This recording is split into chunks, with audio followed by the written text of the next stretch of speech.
再来往下说啊，最近呢一篇叫做《我妈是如何从一场咳嗽变成肺癌晚期》的文章呢，在网上热传。作者燕小六啊，他的母亲呢春节前后一直是咳嗽，引起了人们的关注啊。最后呢被医院确诊为了肺癌晚期。这个燕小六说啊，母亲最开始咳嗽的时候呢，她并没有在意，以为只是普通的小感冒。母亲也一直抵触去三甲医院，觉得呀这人多麻烦。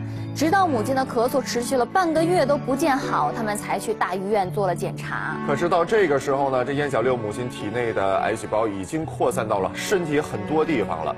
不过让燕小六特别不理解的是啊，母亲平时不抽烟不喝酒，也不吃辣椒，每天运动十分规律，饮食健康，也不熬夜，唯一能想到的就是他父亲的二手烟了。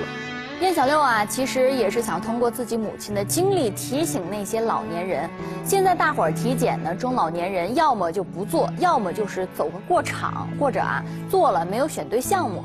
就比如说啊，这个定期通过低剂量螺旋 CT 可以帮助早期发现肺癌，而普通的胸片是很难发现肺癌的。其实呢，随着我们慢慢成长啊，父母的年龄也是越来越大了。做儿女的最怕的事情就是父母身体出现问题啊。